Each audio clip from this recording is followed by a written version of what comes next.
Selamat pagi pemirsa, saya Budi Arti akan menemani Anda dengan beragam informasi terkini di antaranya. Polres Binjai gagalkan penyelundupan sabu ke Bandung.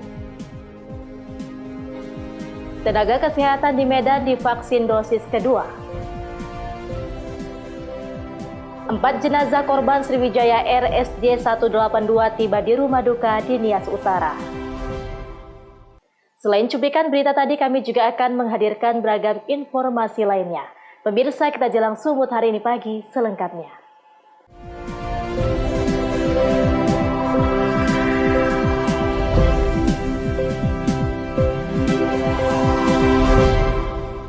Kita ke informasi pertama, pemirsa. Polres Binjai berhasil menggagalkan penyelundupan narkoba jenis sabu seberat 10 kg dari seorang kurir. Rencananya sabu tersebut akan diedarkan ke kota Bandung, Jawa Barat.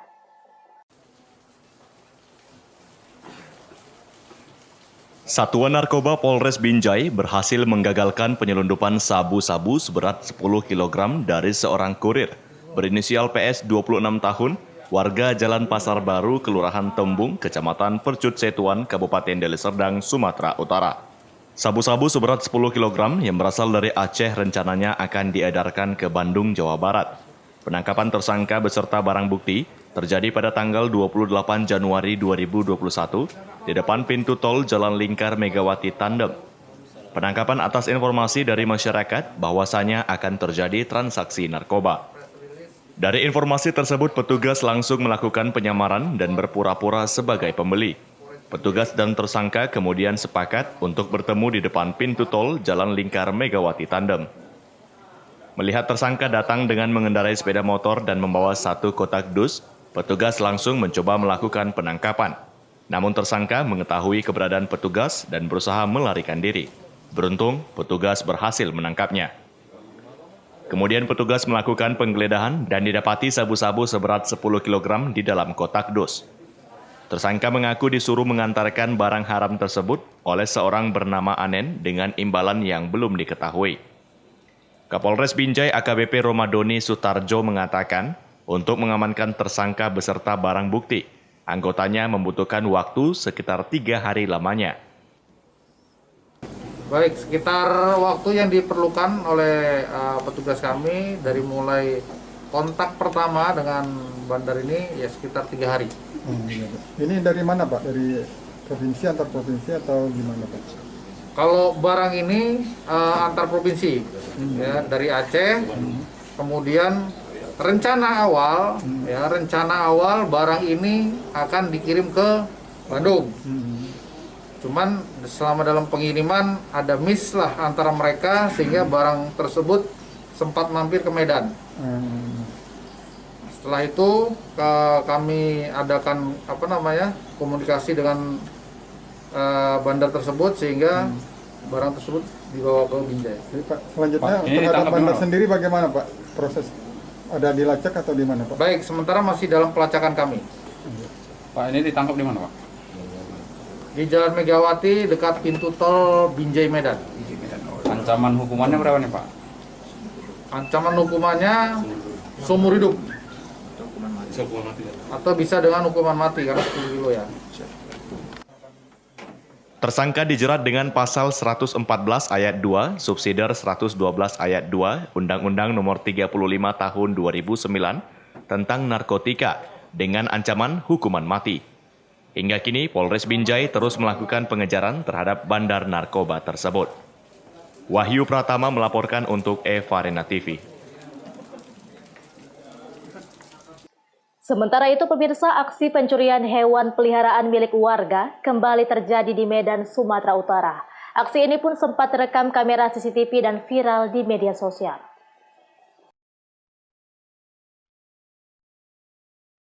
Kali ini terjadi pencurian hewan peliharaan milik pengusaha catering bernama Aan, warga di Jalan Kapten Jumhana, Medan, Sumatera Utara.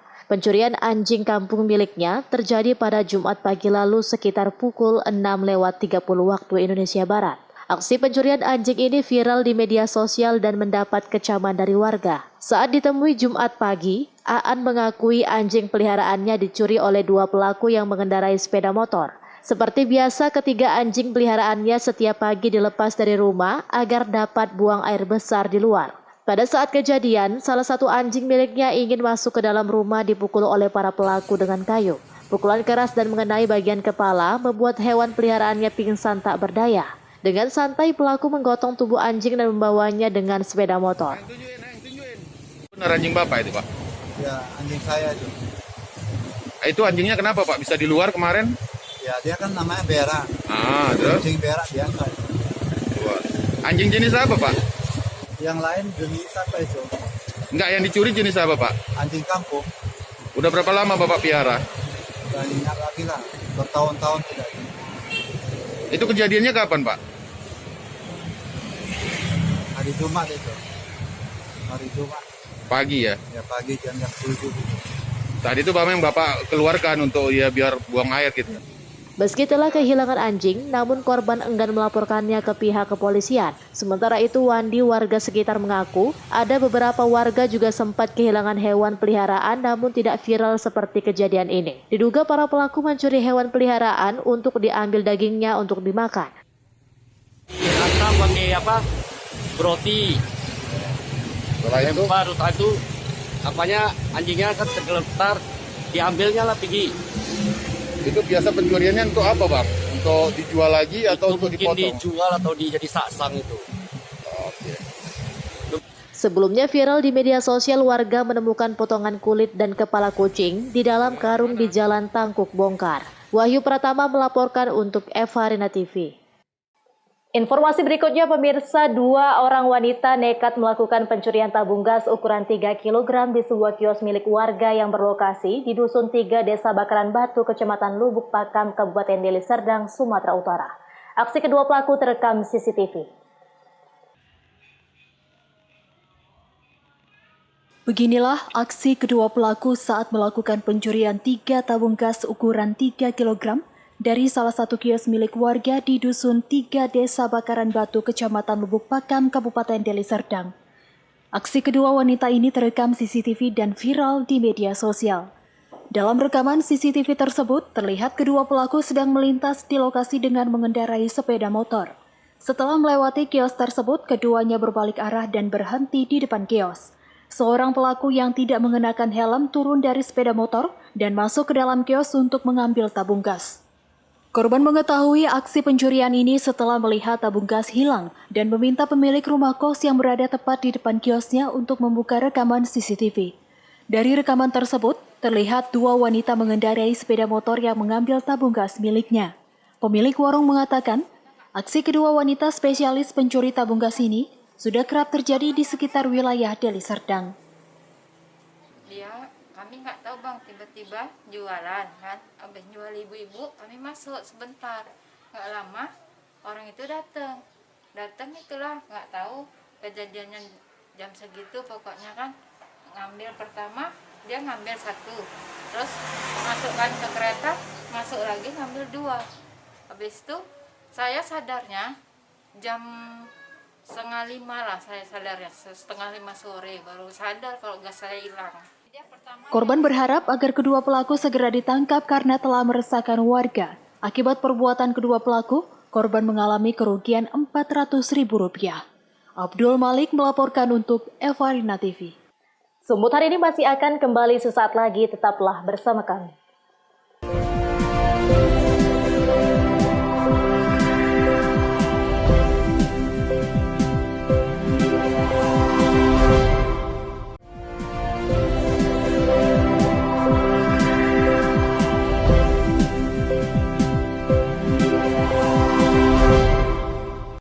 Terima kasih Anda masih bersama kami. Pemirsa, vaksinasi COVID-19 dosis kedua di Kota Medan mulai dilaksanakan pada Jumat siang. Sejumlah pejabat dan tenaga kesehatan Kota Medan mendapatkan vaksin Sinovac dosis kedua di Posko Satgas COVID-19 Kota Medan.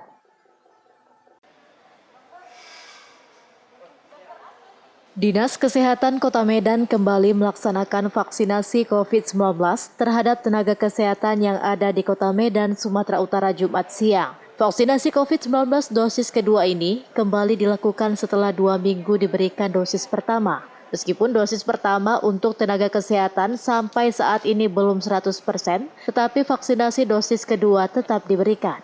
Hingga kini capaian vaksinasi dosis pertama di Medan mencapai 49,3% atau sebanyak 8.943 tenaga kesehatan telah divaksin dosis pertama. Sementara tenaga kesehatan di Kota Medan yang terdaftar sebelumnya mencapai 18.141 orang. Vaksinasi tenaga kesehatan ini terdiri dari 89 fasilitas kesehatan yang memenuhi persyaratan untuk melakukan vaksin, di antaranya 41 puskesmas, 39 rumah sakit, dan 9 klinik. Adapun vaksinasi yang sudah berjalan selama 2 pekan ini, Dinas Kesehatan belum menemukan laporan kejadian ikutan pasca imunisasi. Meskipun demikian, pihaknya tetap menyediakan rumah sakit dan IGD jika terjadi sesuatu yang tidak diinginkan.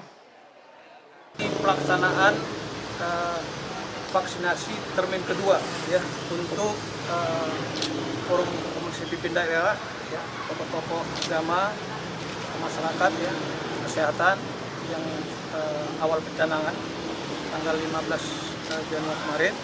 Ini pemberian termin kedua pencanangan.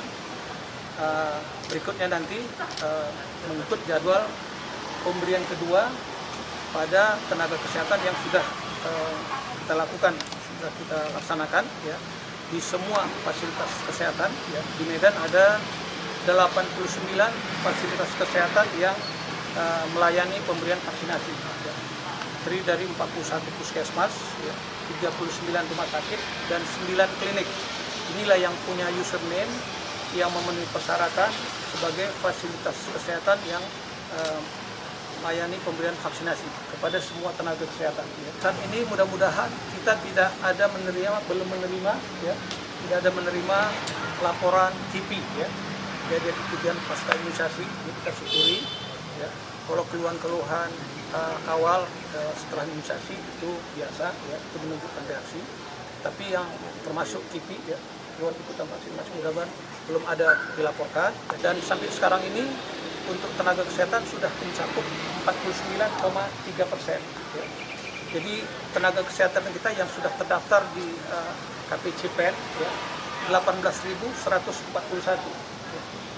Kemudian sekarang ini sudah mendapat pelayanan sejumlah 8.943. Jadi mencakup 49,3% ya dari semua fasilitas lain. Dan ini mudah-mudahan setelah minggu ini akan bisa lebih cepat penyelesaian. Dinas Kesehatan juga terus melakukan konsolidasi untuk menuntaskan dosis pertama kepada para tenaga kesehatan yang belum mendapatkan giliran. Hal ini dimaksudkan untuk memastikan seluruh tenaga kesehatan yang ada tervaksin. Daniel Pekuali melaporkan untuk Eva Rina TV. Sementara itu, pemirsa, hilangnya gadis belia berusia 14 tahun usai mengantarkan tugas sekolahnya di Tanjung Balai akhirnya berhasil ditemukan warga. Remaja putri itu ditemukan di Kota Medan dengan tujuan akan ke rumah neneknya. Pertemuan haru mewarnai ibu dan anak yang sempat terpisah selama 4 hari lamanya. Remaja putri bernama Syakila Azlina Syafwal telah kembali ke kediamannya setelah dijemput keluarga di Kota Medan pada Kamis malam. Gadis yang kerap disapa Keila ini ditemukan warga dalam kondisi linglung akibat tersesat di Kota Medan dan langsung dibawa ke Polsek Medan Kota. Menurut pengakuannya, gadis remaja tersebut akan berkunjung ke rumah neneknya di Medan, namun tidak berpamitan dengan orang tuanya. Bu, gimana? Anak kita udah ketemu ya, Bu ya? Alhamdulillah, anak saya Syakila Azlina sudah ditemukan di Kota Medan. Tadi sempat informasinya tadi katanya dia mau ke tempat neneknya terus kesasar. Ya, Emang ada keluarga di sana, Bu ya? Banyak, memang sana keluarga semua. Makanya waktu berita Syakila tuh akan pergi ke Medan kesasar, saya nggak yakin. Karena dia bukan sekali. Sebelumnya, Syakila Azlina Syafwal dikabarkan hilang sejak Senin 25 Januari usai mengantarkan tugas ke sekolah. Sempat ada titik terang remaja putri tersebut pergi entah kemana, dan akhirnya keluarga menyebarluaskan foto anaknya ke media sosial dan melaporkannya ke pihak kepolisian. Wanda Pratama melaporkan untuk Eva Rina TV. Pemirsa, 4 desa dari jumlah total 9 desa di Kecamatan Tarabintang, Kabupaten Hubang Hasundutan, Sumatera Utara, hingga saat ini belum pernah merasakan adanya sinyal telepon dan internet. Akibatnya sistem belajar daring yang diterapkan pihak sekolah di daerah ini menjadi sangat sulit dilaksanakan.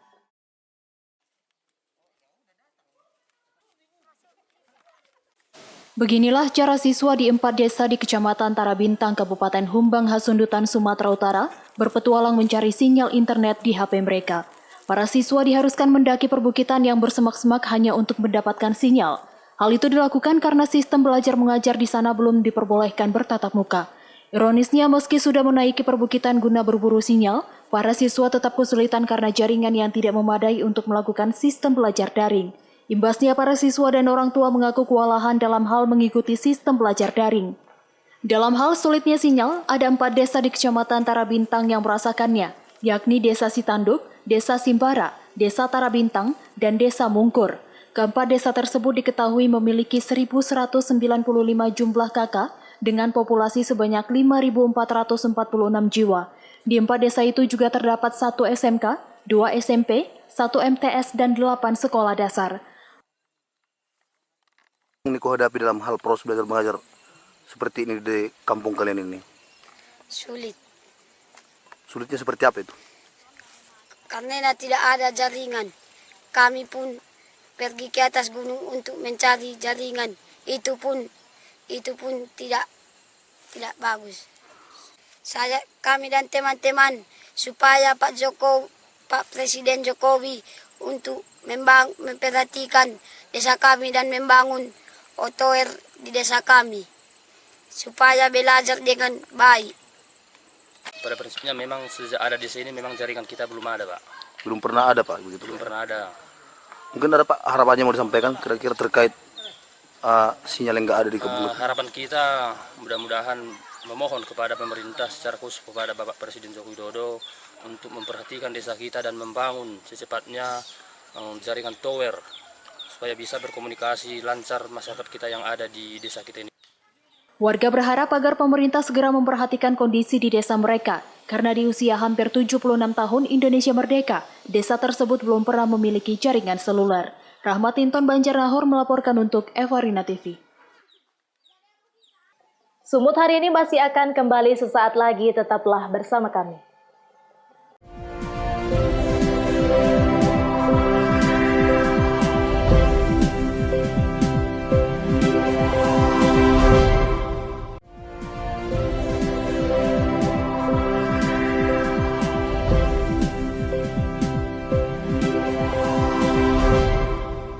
Terima kasih Anda masih bersama kami. Pemirsa, 4 jasad jenazah korban pesawat Sriwijaya RSJ 182 yang jatuh di perairan Pulau Laki, Kepulauan Seribu, kini telah tiba di kampung halaman di Desa Siova Banua, Kecamatan Tuhemberua, Kabupaten Nias Utara, Provinsi Sumatera Utara. Isak tangis dari keluarga menyambut kedatangan jasad jenazah korban jatuhnya pesawat Sriwijaya RSJ 182 saat tiba di rumah duka di Desa Siova Banua, Kecamatan Tuhemberua, Kabupaten Nias Utara, Sumatera Utara. Pesawat Sriwijaya RSJ 182 yang jatuh di perairan Pulau Laki, Kepulauan Seribu setelah lepas landas dari Jakarta menuju Pontianak pada tanggal 9 Januari 2021 kemarin. Dari sejumlah penumpang ikut serta di dalamnya penumpang asal Pulau Nias yang merupakan keluarga dari Yaman Zai, yakni istrinya bernama Arneta Fauzia, umur 39 tahun, dan 3 orang anaknya bernama Jurisia Zuazai, umur 8 tahun, Umbu Christine Zai, umur 2 tahun, dan Fau Nontius Zai, umur 11 bulan. Yaman Zai menjelaskan jasad istri dan 3 anaknya sejak dimulai pencarian hingga sampai ke rumah duka di Nias Utara, kampung halamannya, tidak ada kendala karena semua fasilitas telah disediakan oleh pihak maskapai Sriwijaya. Yaman Zai juga mengucapkan terima kasih atas bantuan dan perhatian dari pemerintah selama ini kepada keluarganya, sehingga perjalanan dari Jakarta ke Nias telah sesuai harapan dan selanjutnya segera akan dikebumikan. Bantuan lebih dari pemerintah, Presiden Jokowi, seluruh tim-tim yang sudah membantu, baik juga dari Basarnas, ya, dari KPRT, Angkatan Laut, dari Polri. Saya sangat berterima kasih. Saya sebagai kepala keluarga yang menjadi keberatan korban-korbannya, tentunya pesawat Sriwijaya. Saya sebagai kepala keluarga yang berduka dalam peristiwa ini, ya saya merasa memuaskan yang disediakan oleh fasilitas di maskapai penerbangan Sriwijaya. Dari pihak Jasara Harja sudah menyelesaikan apa jadi tanggung jawab dari santunan dari korban-korban yang sudah kecelakaan ini. Nah, untuk dari maskapai, informasi kemarin kita menunggu dulu selesai nanti pemakaman. Setelah beberapa hari itu kita tunggu informasi. Haugo Manozega melaporkan untuk Evarina TV.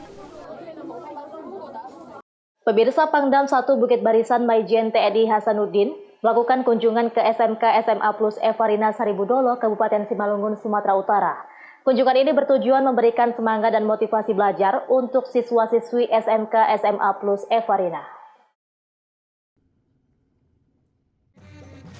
Kunjungan Pangdam 1 Bukit Barisan Mayor Jenderal TNI Hasanuddin beserta rombongan disambut oleh Bupati Simalungun yang juga sebagai pendiri Yayasan Evarina, CR Saragi. Sebagai bentuk penghormatan, Taruna-taruni SMK SMA Plus Evarina Saribudolo juga memberikan sambutan dengan marching band. Kedatangan Pangdam 1 Bukit Barisan Mayor Jenderal TNI Hasanuddin ini menjadi kebanggaan sendiri untuk taruna-taruni SMK SMA Plus Evarina. Hal tersebut diharapkan dapat memberi motivasi bagi taruna-taruni agar tetap semangat belajar meski dalam kondisi pandemi COVID-19. Tim Liputan melaporkan untuk Evarina TV. Pemirsa, demikianlah rangkaian informasi dalam Sumut hari ini pagi. Saya Budi Arti, mewakili kerabat kerja yang bertugas pamit undur diri. Terima kasih dan sampai jumpa.